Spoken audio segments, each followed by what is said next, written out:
take on this hump day. Thank you so much for hanging with us. Fired up, Game 7, What's up? baby. What's up? It's a good Game time 7. to be a sports Game fan 7. right now. Oh, yes. It's all about Game 7. It's all about Game 7. All about Game 7. Fired up? Oh, yes. I can't wait. And listen, me fired up about baseball. You know, Without the Yankees. My dad. Why you had to go there? Sorry. Hold on, the Yankees are deciding this series right now. Why you had to Chapman Miller. Why you had to go there? Why we got to bring that up? haul for those Why we got to guys. bring up that Chapman and Miller ain't no longer Yankees? What's up with that? Chapman might be a Yankee kind of soon anyway. Don't worry about it. And they don't get a compensatory pick. Everyone calm down. Oh, now on that sour note, coming up, Greg Jennings joins the show. He has a slight beef with this man to my left to discuss. We'll get into it. It's all in fun, but we will settle that. And the Cubs, as we just mentioned, of course, beat the Tribe last night, and we have a Game 7, baby. Cubs manager Joe Maddon did not take any chances despite a comfortable lead late in Chicago's Game 6 win over Cleveland, using Aroldis Chapman for 1 out in the 7th, the 8th, and 1 batter in the 9th. Chapman says he will be ready for Game 7 tonight. Was deploying Chapman in the 7th the right move, Max? Yes, it was. And I'm shocked to say that because when he did it, I thought, what are you doing? You got a 5-run lead. There are 2 guys on. Was he going to hit a 5-run home run? But the more I thought about it, Madden's just a really smart guy. The answer is yes, that was actually the right move. Look, as Apollo Creed told Rocky in Rocky 3, when he wasn't training seriously enough for Clubber Lang, Stephen A. Smith, when he didn't have the eye of the tiger, there is no tomorrow. There is no tomorrow. The Cubs are facing elimination. It's not enough to say, well, someone else could get a couple of outs, or really, in that case, 1 out before they give up 5 runs, even with 2 guys on base, obviously. No. Those other guys don't give you your best chance to win right then. You cannot be thinking about Game 7 at that moment. Only what's in front of you because you're facing elimination. Now, the Cubs have a soft bullpen. In fact, that was their Achilles heel, and people saw it all year heading into the postseason. What were they going to do about the bullpen? Which is why they gave up so much to the Yankees for a rental in Aroldis Chapman, who, by the way, wants to sign with the Yankees in the offseason. Like a true rental. Here, take this guy for a minute. Give us some great prospects, and then we're going to take him right back. But they did it because it was such a high-leverage moment in the history of their franchise. They knew that he could be the difference between winning and losing the World Series. And what you do in that situation, if you're the Cubs, even sitting on a 5-run lead, is you don't go to your second best move. You go to your strongest move right there, which they did. And by the way, it worked. They won. They're alive to play another game. They're playing tonight. First of all, your analogy is misguided because there obviously is tomorrow because that was last night and there's a Game 7 tonight. So there is tomorrow. You had a 7-2 lead. Okay. I disagree with your premise here. I don't think it ultimately is going to cause because I'm not jumping off the bandwagon. I started the postseason saying that the Cubs are going all the way and I'm going down with the ship. If they go down, I'm going down with them. I said they're going to win the World Series even when they were down 3-1. I've stuck to that premise. Now it's 3-3. There will be a Game 7. That's point number 1. Point number 2, stop with the damn boxing analogies. You are a brilliant man. You are an expert in boxing, but you know far more. It doesn't matter. You know far more than boxing. I don't want to hear no damn boxing analogy. But we can talk about that. But we can talk about that before the Pacquiao fight for Saturday night. Many lessons in life can be learned from Rocky 3. I understand. I understand. Oh, there's a couple of Rocky 4. I can give you a speech from Rocky 4 when he was talking to his wife, Adrian. You know when she said, "You can't win." I can talk about that, but I won't go there today. Here's the one I will stay, and that is on Aroldis Chapman. The man threw 20 pitches last night. He's thrown over 40 pitches. No, he's thrown over 40 pitches over the last 2 games, even though there was a split, a day off.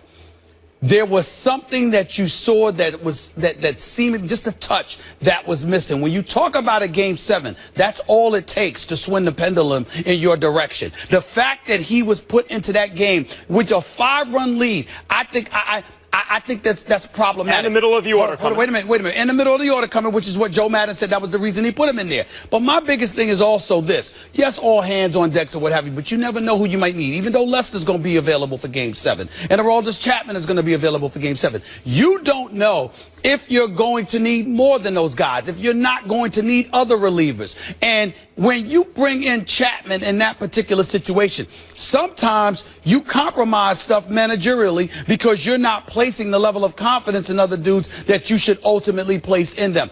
I don't think that it will be a death knell for the Chicago Cubs, but if I've got a 7-2 lead, I'm confident, and especially with the bat swinging. Addison Russell, 6 RBIs, a grand slam. Chris Bryant smacks a home run in the first inning, setting things off. You're seeing that the bats are flowing at this particular juncture. So if you're looking at it from that perspective, and you know that you have a 5-run lead, what I'm not going to do is bring my ultimate dude in, knowing that the probability of me getting to a Game 7 and needing him is very likely because I got a 5-run lead going into the 8th inning. I'm not going to do that. But you know what makes it more likely? And that's what I mean by there is no tomorrow. If you lose that game, it makes it more likely if you bring Chapman in. Less likely if you don't. So what you do in that situation is give yourself the most likely scenario. Look, I'm not going to sit here and pretend that this was cut and dried. Using Chapman early the previous game, remember, they had a night off, was a very smart move, and not even a lot of people protested that. A couple of years ago, all the dummies in the sport, oh, you don't bring in your closer in the 7th inning, which is ridiculous. Your relief ace should come in the high leverage moments. Wait a minute. That doesn't make folks dumb. They're flowing with conventional wisdom. Right. What they usually, hold on. What they usually see managers do, and they're thinking that's the way. I'm talking about the managers, too. I'm just saying it doesn't make them dumb. I appreciate that. That's very incendiary and very insulting to the managers and the baseball aficionados, Max Kellerman. Are you sure? What if that came out of the mouth of Tim Kirkjian? The great Tim Kirk. Would you say it's dumb then? No, you wouldn't. You know better. I would never insult Tim Kirk. Exactly. So be respectful. First of all, he might get you on a basketball court and embarrass you. That's true. He can play. Yes, he can. He can play, but go ahead. All right. The point is he can play. He's true. The point is, as I was saying, a lot of the dumb people once upon a time thought you don't bring him in the if it's not the 9th inning.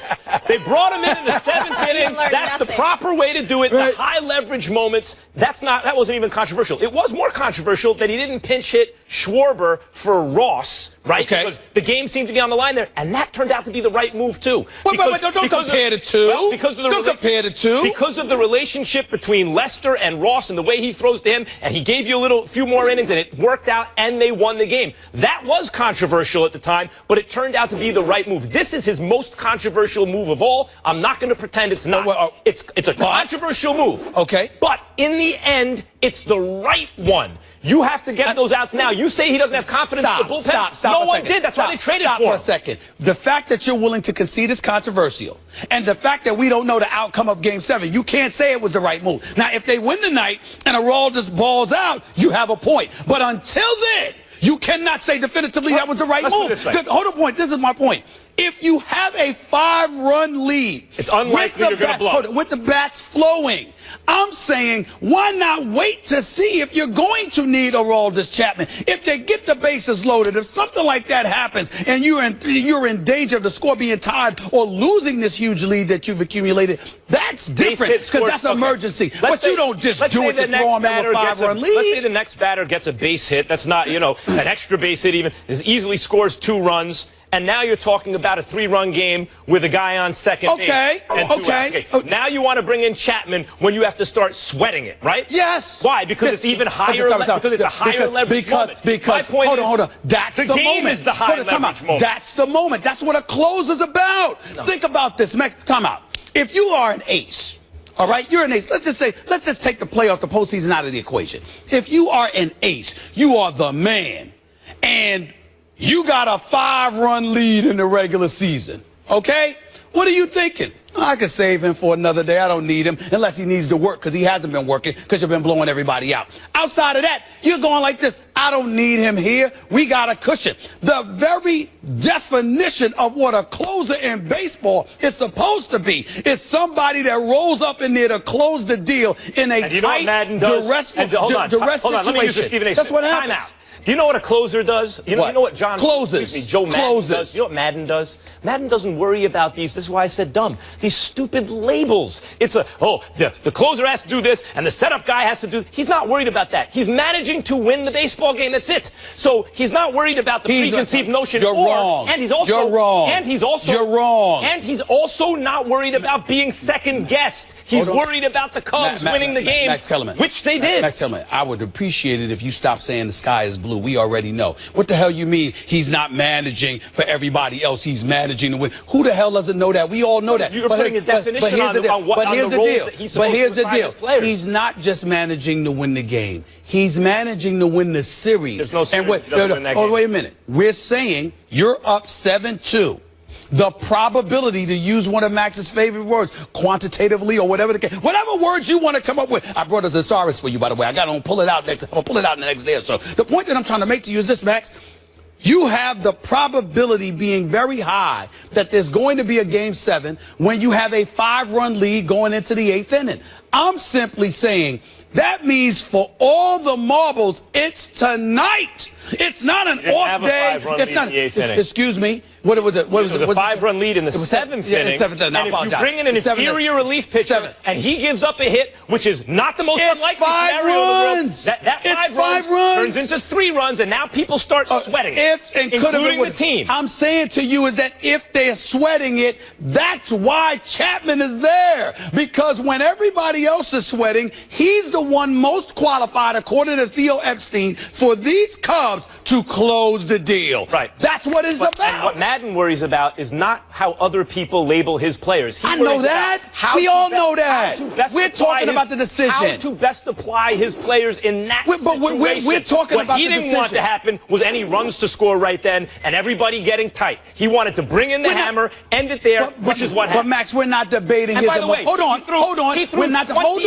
Hold on. We're not. Hold on. We're not debating his emotions. We're not debating his emotions. You're acting as though 20 pitches is the end of the world. No. When he came into the league, he was a starter in Cuba. Dusty Baker. Hold on, wait a minute. What do you think? He can't. Wait a minute. As much as you know about baseball, you're going to sit there with a straight face and act like it's not possible that throwing 40-plus pitches over the last 2 games for your closer couldn't potentially be detrimental in the Game 7? Is that what you're saying? It is possible.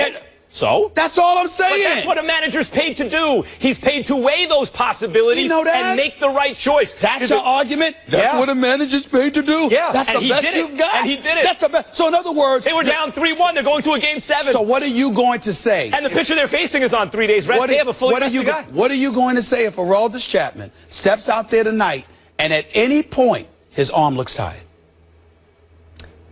If his arm looks tired? Yeah. Then that is plausible. By the way, isn't that plausible? Okay, if the next guy gets a hit, his arm looks tired anyway. He has to come in and get out of a jam. Max. Yeah. If Aroldis Chapman's arm looks tired, you're assuming. What are you going to say? What would you say if the pitcher came in and gave up a hit and the game tightened? They had to bring in Chapman anyway. Then his arm would still be tired. You're giving me a hypothetical. I'm giving you a hypothetical. How is that a hypothetical? The baseball aficionados that cover this league, anybody that has a concern, it's prefaced on that. That's the whole argument. Of course, you take risks. None of these things are set, so you take risks when you make a move. That's a risk he's willing to take. And I'm saying, remember when we were talking about Schwarber early in the series, and I was concerned about him playing the field because I said, don't jeopardize. I think this series is going to go 6 or 7 games. We could go to the tape. I said, I think this series is going to go 6 or 7 games. I need that back. Don't you dare put that man out in the field and jeopardize this series. He wasn't ready to play the field as it turned out. But that was my concern. Don't jeopardize that key moment. Game 7 is here. I'm worried. I'm worried that Chapman may have been compromised. That's all we're saying here. Yep. And Madden. That's it. Let's talk a little more about it. Let's make some picks. It's Kyle Hendricks and Corey Kluber on the mound tonight from the land. Stephen A., who wins and why? Well, I ain't jumping off the shit. I picked the Cubs before the playoffs began. I've stayed with it, unlike some people I know, and I'm going to stick with it right now. I'm going down with the ship. If the Cubs go down, I'm going down with them. I wanted this 108-year curse to end. It is about over. They are within 9 innings of capturing a championship for the World Series title for the first time since 1908. This is what it's going to come down to.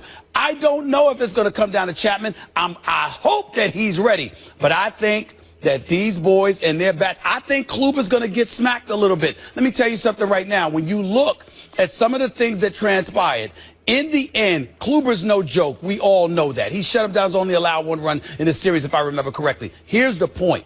This dude, his curve, his fastball, it's given. Take on this hump day. Thank you so much for hanging with us. Fired up, Game 7, What's up? baby. What's up? It's a good Game 7. Game 7. Oh, yes. It's all about Game 7. It's all about Game 7. All about Game 7. Fired up? Oh, yes. I can't wait. And listen, me fired up about baseball. You know, without the Yankees. My dad. Why you had to go there? Sorry. Hold on, the Yankees are deciding this series right now. Why you had to Chapman Miller. Why you had to go there? Why we got to bring that up? For those Why we got to bring up that Chapman and Miller ain't no longer Yankees? What's up with that? Chapman might be a Yankee kind of soon anyway. Don't worry about it. And they don't get a compensatory pick. Everyone calm down. Oh, now on that sour note, coming up, Greg Jennings joins the show. He has a slight beef with this man to my